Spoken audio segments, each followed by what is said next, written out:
We're here with NJCU men's soccer coach Patrick Snyder after the Gothic Knights picked up a big shutout victory today over Kean, 2-0.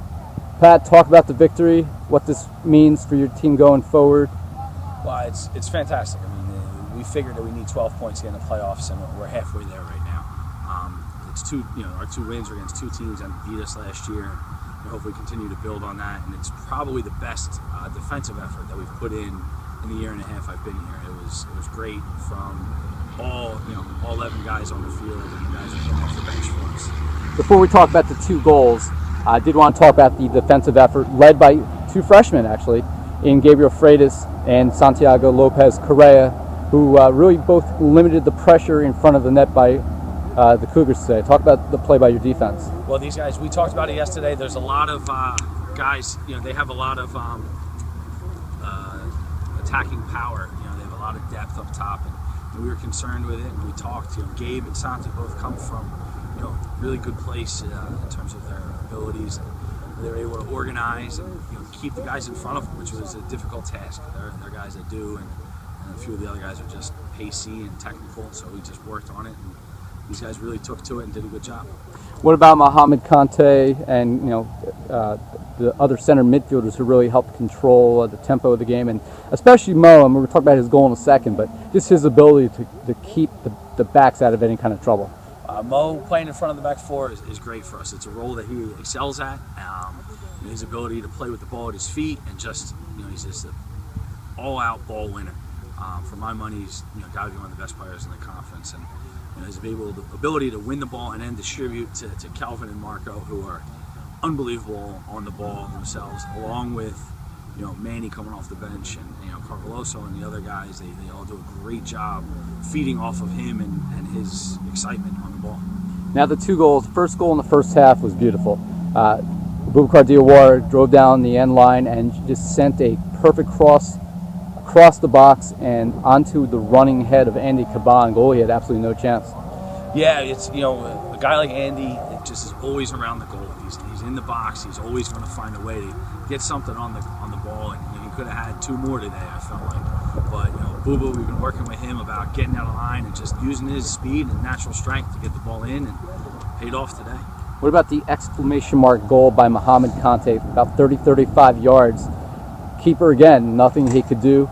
He was off his line there, which you should be in that situation, and Mohamed just put the most perfect possible shot on that.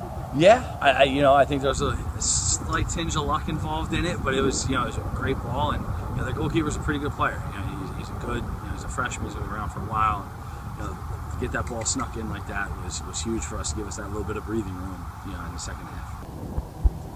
We're here with Santiago Lopez-Correa, starting defender for the Gothic Knights on our left, and Ruben Morales, Gothic Knights starting keeper on our right, after the Gothic Knights defeat Kean University today 2-0 to improve to 2-1 in the league.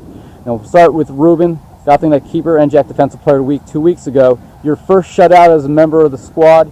It was really a good effort by your entire defensive unit today, wasn't it? Yeah, it was.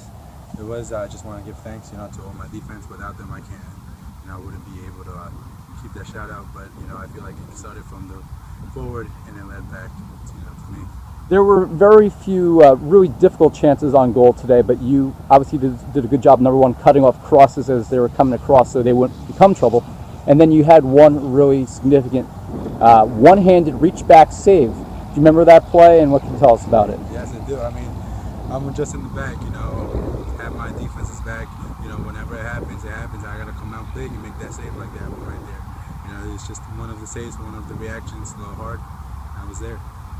Now, Santiago, it's your first year of collegiate soccer here at NJCU, freshman athletically. What's it for you? What's the mind frame that you guys have coming in defensively, knowing you're playing a Kean team that has played so many good opponents this year? They've taken on the number 1 and 2 ranked teams in the country this year.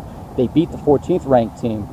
So what's the mind frame of your defense, knowing that you have a team of that caliber coming at you? It started off with our coaches telling us that all 11 players on the field had to stick together, pressure together, and stay as a team. Not getting down on ourselves, making mistakes and things like that. Just pretty much playing as a team, as a unit, and knowing that we have Ruben back there boosted our confidence a lot. So just playing hard, NJCU soccer. Not your first shutout as a member of the program as well. What does this do for your confidence, that of yourself, Gabriel Freitas, Edwin, Christopher Segovia, all the guys that are in the back with you? It's a great confidence booster for us, but like I said earlier, it's just a win. It feels good, but we can't carry on to the next game thinking, we're going to win every game. We got to come out just as hungry as we did today, play strong, and just play our game. Gentlemen, thank you very much, and congratulations on the 2-0 win.